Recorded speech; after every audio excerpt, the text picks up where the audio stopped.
Bonjour, bonjour bien-aimés, bonsoir. Ça dépend à quelle heure vous allez suivre cette courte vidéo. Et cette courte vidéo, c'est pour la lecture de la parole de Dieu. Nous sommes fidèles au poste Habakkuk. Nous sommes fidèles par rapport à l'engagement que nous avions pris depuis le début de l'année de lire la Bible tous les jours. C'est vraiment c'est une bénédiction pour nous. C'est une bénédiction pour nous. Bien-aimés, nous ne perdons rien, au contraire, nous gagnons parce que Jésus-Christ, il est dans sa parole. Ce que sa bouche déclare, sa main l'exécute. Jésus-Christ agit en fonction de sa parole. Il est derrière sa parole pour accomplir ce qu'il a dit. Il est ce qu'il est, il est ce que la Bible nous dit qu'il est. Donc, Jésus-Christ est ce que la parole de Dieu nous dit qu'il est. Donc, Jésus-Christ agit en fonction de sa propre parole. Nous devons lire cette parole, bien-aimée, afin que nous puissions avancer avec le Seigneur, afin que nous puissions les connaître encore plus. Nous allons prier et nous allons faire la courte lecture biblique pour aujourd'hui. Nous sommes le 3 avril. Merci Seigneur Dieu de gloire pour ton amour, la force que tu nous donnes. Merci pour la soif de ta présence et de ta parole. Je te rends grâce éternelle car tu es merveilleux dans ton amour. Ton amour est grand, ta bonté elle est grande.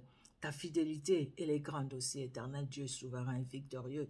Merci Seigneur Dieu de gloire pour ce temps que tu nous accordes et merci de bénir ta parole. Merci pour le Saint-Esprit qui est à l'œuvre pour nous aider à comprendre ta parole. Ta parole Seigneur qui est spirituelle. Nous avons besoin du Saint-Esprit pour la comprendre. C'est pourquoi Seigneur nous nous recommandons à toi. Nous nous recommandons à toi, éternel, l'esprit, âme et corps. Jésus, règne par le Saint-Esprit, règne dans nos vies, règne, Seigneur Dieu de gloire. En ton nom, Jésus-Christ, que nous avons prié. Amen. Amen, amen. Nous lisons, bien-aimés, aujourd'hui, Lévitique 6, les psaumes 75 et Proverbes 12, de 12 à 14. Nous lisons Lévitique, chapitre 6. Alors, Lévitique 6. L'Éternel parla à Moïse et dit, « Donne cet ordre à Aaron et à ses fils, et dit, « Voici la loi de l'Holocauste. L'Holocauste restera sur le foyer de l'autel toute la nuit jusqu'au matin, et le feu brûlera sur l'autel. Le sacrificateur revêtira sa tunique de lin et mettra des caleçons sur sa chair. Il enlèvera la cendre faite par le feu qui aura consumé l'holocauste sur l'autel et il la déposera près de l'autel. Puis il quittera ses vêtements et en mettra d'autres pour porter la cendre hors du camp dans un lieu pur. Le feu brûlera sur l'autel et il ne s'éteindra point. Chaque matin, le sacrificateur y allumera du bois, arrangera l'holocauste et brûlera la graisse des sacrifices d'action des grâces. Le feu brûlera continuellement sur l'autel, il ne s'éteindra point. Voici la loi de l'offrande. Les fils d'Aaron la présenteront devant l'Éternel, devant l'autel. Le sacrificateur prélèvera une poignée de la fleur de farine et de l'huile avec tout l'encens ajouté à l'offrande et il brûlera cela sur l'autel comme souvenir d'une agréable odeur à l'Éternel. Aaron et ses fils mangeront ce qui restera de l'offrande et ils les mangeront sans levain dans un lieu saint dans les parvis de la tente d'assignation. On ne les cuira pas avec du levain, c'est la part que je leur ai donnée de mes offrandes consumées par les feux. C'est une chose très sainte, comme les sacrifices d'expiation et comme les sacrifices de culpabilité. Tout mâle d'entre les enfants d'Aaron en mangera. C'est une loi perpétuelle pour vos descendants au sujet des offrandes consumées par les feux devant l'Éternel. Quiconque y touchera sera sanctifié. L'Éternel parla à Moïse et dit, « Voici l'offrande qu'Aaron et ses fils feront à l'Éternel, les jours où ils recevront l'onction. un dixième d'épha des fleurs de farine comme offrande perpétuelle, moitié les matins et moitié les soirs. Elle sera préparée à la poêle avec de l'huile et tu la porteras frite, tu la présenteras aussi cuite et en morceaux comme une offrande d'une agréable odeur à l'Éternel. Le sacrificateur qui, parmi les fils d'Aaron, sera oint pour lui succéder, fera aussi cette offrande. C'est une loi perpétuelle devant l'Éternel. Elle sera brûlée en entier. Toute offrande d'un sacrificateur sera brûlée en entier, elle ne sera point mangée. Toute offrande d'un sacrificateur sera brûlée en entier, elle ne sera point mangée. L'Éternel parla à Moïse et dit, parle à Aaron et à ses fils et dit, voici la loi du sacrifice d'expiation. C'est dans les lieux où l'on égorge l'holocauste que sera égorgée devant l'Éternel la victime par les sacrifices d'expiation. C'est une chose très sainte. Le sacrificateur qui offrira la victime expiatoire la mangera. Elle sera mangée dans un lieu saint, dans les parvis de la tente d'assignation. Quiconque en touchera la chair sera sanctifié. S'il en réjaillit du sang sur un vêtement, la place sur laquelle il aura réjailli sera lavée dans un lieu saint. Les vases de terre dans lesquels elle aura cuit, les vases de terre, 21, les vases de terre dans lesquels elle aura cuit sera brisé. Si c'est dans un vase de rein qu'elle a cuit, il sera nettoyé et lavé dans l'eau. Tout mâle parmi les sacrificateurs en mangera. C'est une chose très sainte. Mais on ne mangera aucune victime expiatoire dont on apportera du sang dans la tente d'assignation pour faire l'expiation dans les sanctuaires. Elle sera brûlée au feu.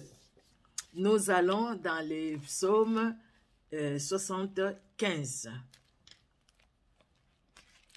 Alors, les psaumes... Non, là c'est déjà dans le programme. Le psaume 75. Psaume 75.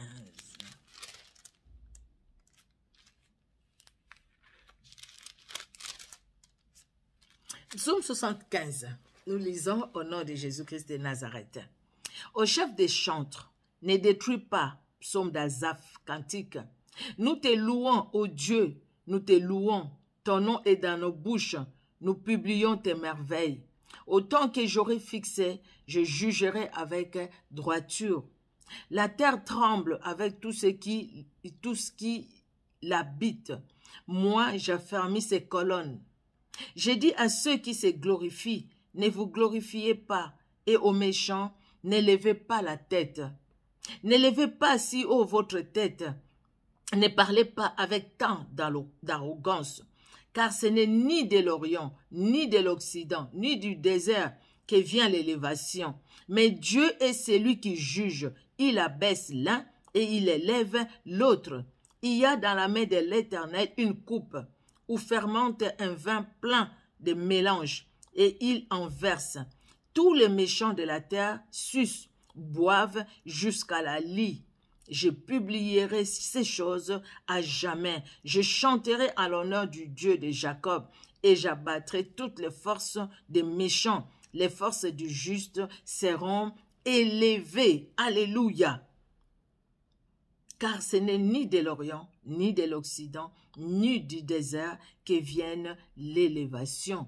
L'élévation vient de l'Éternel, car c'est lui qui connaît tout, c'est lui qui a tout entre ses mains. Confions-nous au Seigneur Jésus-Christ, malgré nos faiblesses, mais efforçons-nous de vivre la vie de Christ, de vivre la vie de Jésus-Christ, afin que nous puissions le dire comme Paul, une personne de même nature que nous, qui a vécu sur cette terre, où il y avait de mêmes tentations. Il n'y a rien de nouveau sur la terre. Ce qui existe aujourd'hui a déjà existé. Bien-aimés, tout ce que nous voyons aujourd'hui, c'est des choses qui ont déjà existé. Mais Paul a su se donner et s'attacher vraiment au Seigneur. Donc toi et moi aussi, nous pouvons vraiment nous donner et nous attacher au Seigneur Jésus-Christ de Nazareth.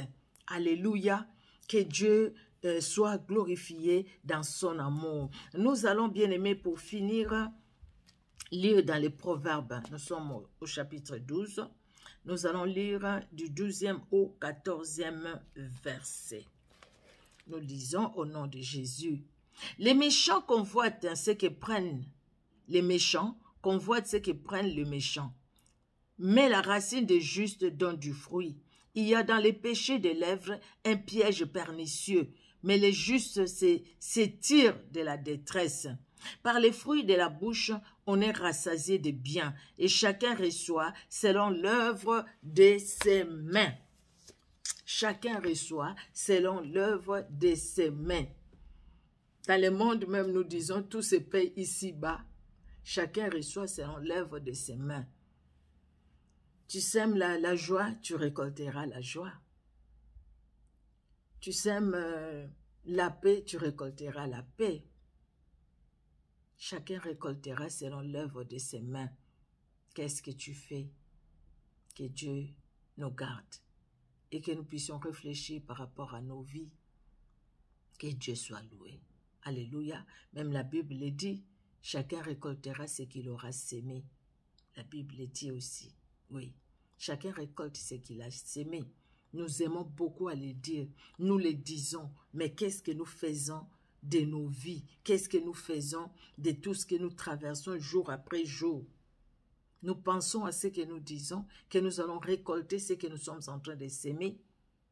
Que Dieu nous préserve du mal, de la méchanceté, que nous restons dans la justice de Jésus-Christ qui nous a justifiés par son sang qui a coulé à la croix de Golgotha. Que Dieu vous bénisse. Merci Seigneur Dieu de gloire pour ce temps. Merci encore pour ta parole qui nous fait du bien. Merci Père de bénir ta parole dans nos cœurs. Merci de te révéler dans nos vies. Au nom de Jésus-Christ. Amen. Amen, amen. Que Dieu vous bénisse, bien-aimés. On se donne rendez-vous demain pour une autre lecture de la parole de Dieu. Amen, amen. Soyez richement bénis. Au revoir.